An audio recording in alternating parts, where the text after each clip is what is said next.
하나님 말씀 스가랴서 2장입니다. 스가랴서 2장 1절에서 끝절까지 말씀 교독합니다. 1절 말씀 제가 먼저 받들어 봉독드립니다. 내가 또 눈을 들어본 적 한 사람이 청량줄을 그 손에 잡았기로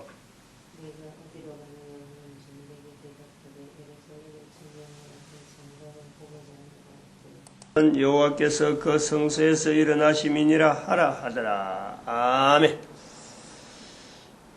스가랴서 2장 8절 말씀. 무릇 너희를 범하는 자는 그의 눈동자를 범하는 것이라. 이것을 내 개인이 하나님 앞에서 하나님에게 내가 쓰임받는 그 위치에서 보면은 참 쓰임받는 자들의 위치가 얼마나 귀한가. 또 한편으로는 하나님이 이름으로 일컬어진 교회라고 하는 이 엄청난 그 위치가 한편 우리가 보아지는 거죠. 교회를 범한다. 교회를 공격한다.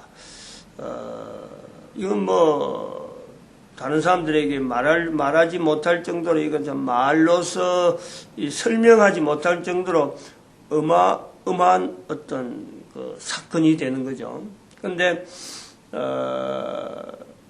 너라고 하는 것에서 다른 상대가 누구냐? 이것에서 우리는 절대적이라 할 정도로 사람을 넣으면 안 된다는 거죠. 사람을 넣으면. 아까 교회도 이야기했지만은 성전교회, 이걸 범하는 자 갈 때 교회를 범할 수 있는 어떤 힘, 하려고 하는 시도, 이건요 사람에게 나오는 게 아니에요. 왜냐하면 교회는 또 성전은 바로 예수 그리스도를 두고 하는 거예요. 우리도 하나님 앞에 성전 된다 그럴 적에 예수 그리스도의 어떤 이 비추는, 즉 일체 예수 그리스도와 일체되어지는 내 자신에 대한 어떤 그 개념이 있는 거지. 무조건 내가 지금 현재 상태에서 하나님의 성전이다. 어떤 분명한 변환이 한번 있어야 가능한 거예요. 태어나자마자 그런 말 할 정도로 되냐? 그것도 안 되거든. 그러니까 이런 말을 할 정도로 사춘기를 지나고 자기 정체성을 분명해서 하나님 앞에 지어진 내 한 사람의 분명한 가치, 이것이 예수 그리스도께서 이 땅에 오심으로 더욱더 확고하게 내가 보장이 되는 거예요. 내 스스로 그런 보장을 하고 내가 성전이 된다. 이걸 고백할 때 내 한 사람의 성전을 침범한다, 범한다 하는 건요 사람이 할 수가 없는 거예요. 그런 시도를 사람은 하지 않는다. 사람도 그런 시도를 하지 않아요. 그런데 시도를 한다 하는 어떤 존재가 있다. 그 존재는 사람이 아니에요. 그 존재에 대한 분명한 선을 우리가 언급을 할 수 있어야 돼요. 분명한 선을. 누구에게든지 언제든지 항상 이 존재는 하나님을 범하게 하는 인간을 만들려고 하고 교회를 참 대적하려고 하는 이런 자리에 항상 서 있으니까 언제든지 우리는 잠을 자지만 잠자는 것도 없어요. 사시로 수시로 사람이 자면서 꿈을 꾸는데 그 속에서조차 역사하려고 하는 엄청난 뭐랄까라니까 그 존재에 대한 내용이 오늘 여기 9절에 보니까 이렇게 표현하고 있어요. 8절에는 너희를 범하는 자 하는 이런 표현에서 나오고 9절에서는 내가 손을 그들 위에 움직인 그들이 자기를 섬기는 자에게 노략거리가 되리라. 이게 노략거리예요. 인간을 노략거리로 삼는 존재란 말이에요. 존재 실체는 그래요. 우리는 그것을 예수님 오시고 난 뒤로 비로소 이 존재에 대한 내용을 비로소 우리는 사탄이다, 마귀다 이렇게 이야기하는 거예요. 그러니까 예수님께서 표현한 예수님이 오심으로 인해서 나타난 존재, 인간 사회에서 그 정체를 드러낼 수밖에 없었던 예수님이 오셨으므로 마침내 비로소 그 정체를 인간 세상에 환하게 그들의 존재와 그들의 하는 일, 그들이 뭐를 노리고 어떤 위치에 있고 이런 것이 예수님 오셨어야만 비로소 이 정체를 드러내는 숨길 수 있는 능력이 인간에게서 참 이 자기의 존재를 숨길 수 있는 것은 어마어마한 능력이야. 인간과 다르다 하면 바로 그런 어떤 능력이 인간에게는 없는데 그런 존재란 말이에요. 인간에게 없는 인간 앞에 자기의 능력을 숨기는 그 능력을 가진 존재가 바로 사탄이다.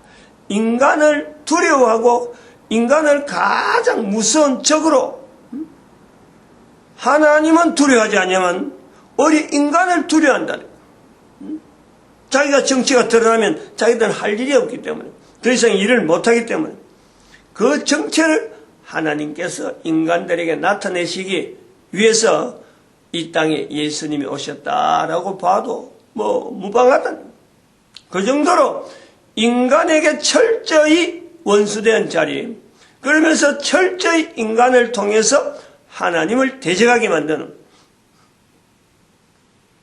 그런 존재 속에 우리가 그런 존재가 지배하고 있는 세상 속에 우리가 인간이 있다 이거예요. 우리가 하나님의 대적하는 그 표현에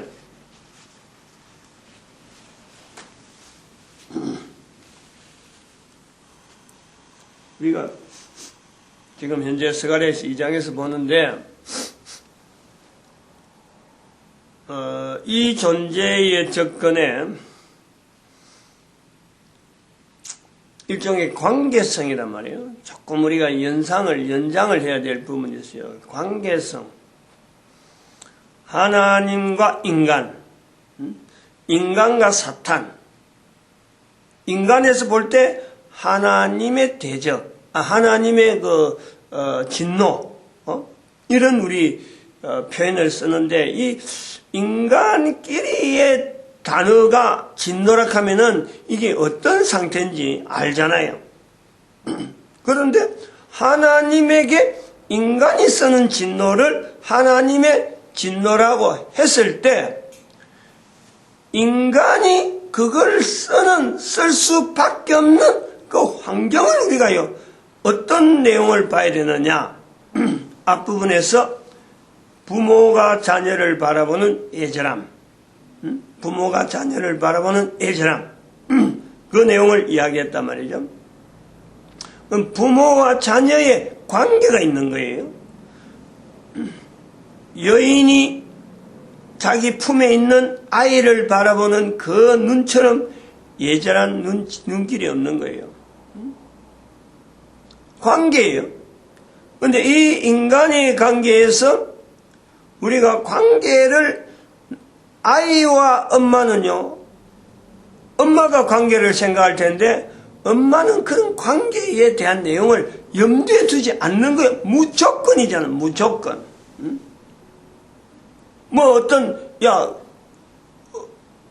하여튼 누가 옆에서 설명을 그걸 뛸래야 뛸 수가 없다니. 그 관계성을 뛸래야 뛸 수 없을 정도로 거기에는 아주 밀접해요. 근데 우리가 관계성을 통해서 형성되어지는 우리 인간관계에서 예절함이라고 하는 이 요소가 또 나오는 부분이 우리가 부부에서 있다라는 거예요. 부부에서 있을 수가 있다. 찾아내야지. 즉 하나님의 진노라고 보는 이 위치에서 우리가 하나님의 진노를 인간이 보는 진노라 하는 그 내용으로 하나님에 대해서 연결할 것이 아니라 인간이 느낄 수 있는 하나님이 만드신 인간이 가지고 있는 그 감정들, 그 표현들 속에 엄마가 아이를 바라보는 그 예절함, 그 예절함이 하나님의 진노로 우리가 나타낼 수 있다. 그걸 우리가 어떤 설정 그 개념을 먼저 탁 받아들이는데 그 개념이 단순하게 인간이 하나님만 바라보는 관계에서만 나가려고 하면요, 이게 어려운 거예요. 근데 상대가 우리가 지금 하나님이 보실 때 우리는 인간이라는 존재가 있고 그 다음에 또 다른 하나님이 만들어 놓으신 사탄이라는 존재가 있는 거예요. 그래서 부모가 자녀를 바라보면서 예절함이라는 이 예절함이라는 것은 아이가 어떻게 살아가는가, 가만히 놔둬도 살 어떤 아이 같으면요 부모에게 예절함이 없는 거예요. 하나님의 진노란 속에서는 인간이 이 하나님에 대한 표현을 할 때 예절함이란 이 연결을 해야 되는데 할 수 있으면 좋은데 바로 인간의 자리가 인간 스스로가 사탄의 이 관계 속에서 사탄이란 환경 속에서 사탄이 머무는 환경에 사탄의 존재와 같이 더불어 있는 이 어떤 내 입장 이거를요 하나님의 진노 속에서 내가 이거를 객관화시켜 놔야 하나님의 진노에 대한 이 표현은 인간을 향하는 하나님의 진노가 아니고 결국 하나님의 진노는 사탄을 향하는 진노다. 사탄에 대한 표현이다. 우리가 이걸 찾아낸다는 거지. 하나님의 진노는 그래서 그거를 인간의 관계성 속에서 우리가 설정을 해서 이 언어를 접근하는 데에 부모는 자녀에게 무조건 적을서 보이는데 이 내용을 좀 보다 더 객관적으로 우리가 설명하고 그 관계를 서로 확인하는 훈련 대상. 나름대로 이 하나님의 진노에 대한 내용을 우리가 잘못 갈 수 있다라고 하는 것에서 적용하고 개인적으로 적용하고 확인하고 하는 이 훈련 대상으로서의 이 관계가 또 하나 있는 것이 바로 부부다라는 좀 말이 좀 어렵게 들릴 수가 있어요. 그만큼 이 하나님의 진노라고 하는 이 표현을 쓸 때에 이 내용이 안에 있는 이 주변에 있는 이 내용들을 좀 더 많이 선정을 해둬야 될 필요가 있다. 굉장히 가려하면 굉장히 더 나가려고 하면 더 나갈 수 있지만은 일단은 요 정도에서 한번 우리가 보는 거죠. 하나님의 진노라고 하는 이런 표현에서 부부 관계에서 어떻게 하면 우리는 하나님의 진노를 하나님의 예절함으로 보는 이 내용으로 우리가 돌이키자는 거예요. 다시 보자는 거예요. 부부 관계를, 부부와 이 입장이 도대체 하나님은 부부를 통해서 가정이 형성되고 또 자손들이 나올 수 있도록 이 구조가요. 그러면서 우리가 이 땅의 존재, 영원히 계속되어지는 이 존재에 연결해서 하나님은 우리에게 정령 죽으리라 말씀하신 그 말씀이 있다. 정령 죽으리라 말씀하시는 말씀 앞에 우리 인간은 부부라는 이 어떤 관계를 통해서 계속해서 그 존재가요 이어지는 거고, 정령 죽으리라 하는 사건이 바로 사탄과 더불어서 이게 얽혀서 나타난 사건인데, 그 사탄이 우리에게 만약에 인간의 존재에 대한 것을 바랐다면 죽는 것을 바랐던 거예요. 사탄은 바랐는데 인간은 계속해서 이어지는 거예요. 존재가 계속되는 거예요. 여기서 사탄에 대적된 것을 한번 연상을 해본다는 거예요. 정령 죽으리라 하던 인간이 존재되어지는 데에 이 존재에서 부부가 되어지는 건데, 부부가 되어지는 이 내용이 한 남자, 한 여자가 그 둘 간의 관계에서 맺어질 수 있는 이 힘, 결합의 힘, 이 힘의 연속, 결합되어지고 처음 만나서 참 좋다 안 좋다 이런 감정이 아니고 만나서 부부로서 계속 이어지는 이 내용이에요. 그 힘은 뭘까? 그저 남자니까 달라붙고 여자니까 달라붙고 그냥 그래서 애가 생긴다. 단순히 이럴까요? 그거는 전 세계 어느 사람한테 물어봐도 절대 그 힘 갖고 부부라는 것이 계속되어지고 부부라는 것이 형성되면서 자손들이 계속 퍼지는 이 구조는요, 그 힘이 아니에요. 여기에 예절함이 있다. 부부에게 있는 예절함, 이 힘을 가지고 결국에는 이어지는 거예요. 엄마의 예절함이 자녀의 존재에 어찌 보면 중요한 하나의 요소가 있듯이 부부 관계에서도 예절함이 결국에는 가정을 유지하는 힘이다라는, 그 예절함이 엄마와 자녀 관계에서 엄마에게서 나타나는 어떤 분명한 어떤 한 요소라고 보면은 부부 관계에서 남자와 여자 관계에서 이 예절함은 어디서 나올까? 분명히 있다. 남자에게서 나오는 모습일까? 여자에게서 나오는 모습일까? 여인이다, 여인. 즉 여인을 통해서 자녀에게, 여인을 통해서 남편에게 이 예절함이라는 요소 같이 작용하는 거예요. 이 예절함이라는 요소가 같이 작용하면서 하나님 앞에서 정령 죽으리라고 이 인간의 위치가 사탄과 더불어서 나타난 환경이라면은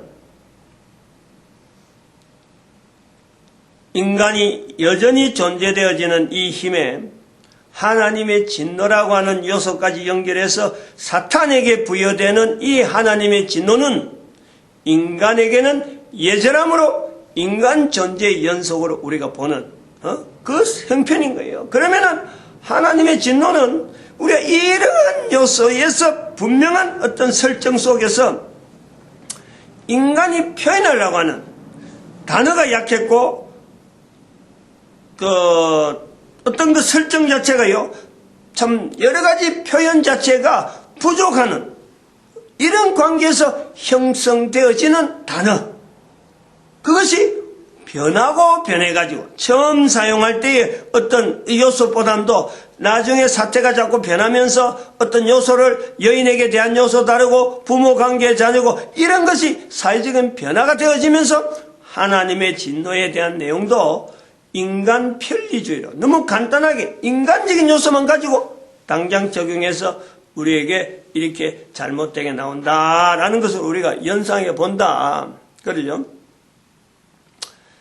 인간의 존재를 우리가 다시 한번 연결해서 인류사 전체를 통해서 인간의 존재와 이 예절함을 우리가 볼 때 인간이 어떻게 여기까지 존재되어 올까 할 때에 인간사회, 인류사에 나타나는 그 전쟁이죠, 전쟁. 사람 죽이는 전쟁. 이 전쟁을 우리가 보고 가정이 여기까지 인도되었는데 그 힘이 도대체 예절함하고 어떤 관계가 있을까 하고 보는 거죠. 연결해 봐야 돼요. 그래서 하나님의 진노를 전쟁 속에서 우리가 이것이 하나님의 진노라고 하는 이 요소가 참 잘못된 요소가 있을 수 있다. 이거 우리가 찾아내는 거죠. 전쟁은 남자들만 하는 전쟁이에요. 여인의 예절함이 안 보입니다. 그러나 우리가 봐야 돼요. 찾아내야 돼요. 전쟁터를 보내는 가정에 어느 가정인들 전쟁터로 가서 즐겁게 남편이 돌아오기를 즐겁게 가정이 다시 또 화목되기를, 이걸 연상하는 가정이 있었을까라는 거예요. 전쟁터에 보내는 집에 있는 여인들의 마음은 어떤 마음일까? 우리가 전쟁이 있었다, 어디가 전쟁이 있었다, 역사 기록은, 인류사 기록은 너무 쉽게 무슨 전쟁, 거기에 사람이 얼마나 죽었다, 거기에 어떤 참 여러 가지 성과가 있었다, 그로 말미암아 나라가 바뀌었다, 이런 표현은 쉽게 해놨어요. 거기에 죽은 수많은 사람들, 그들에게 있는 가족들, 그 가족을 통해서 가정이 변화되어지고 그 가정에서 엄청난 또 사건들이 연상되어지는데, 거기에는 여인의 예절함이 있다.